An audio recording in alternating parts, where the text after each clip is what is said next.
নমস্কাৰ, মোৰ নাম নাইশা বুঢ়াগোহাঁই। মোৰ বয়স 7 বছৰ। মোৰ ঘৰ বাংগালুৰুত।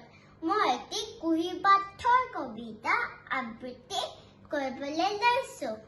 কবিতাটিৰ নাম কোনে কি কয়। ঘড়ীটোৱে কয় শুনা, টিক টিক টিক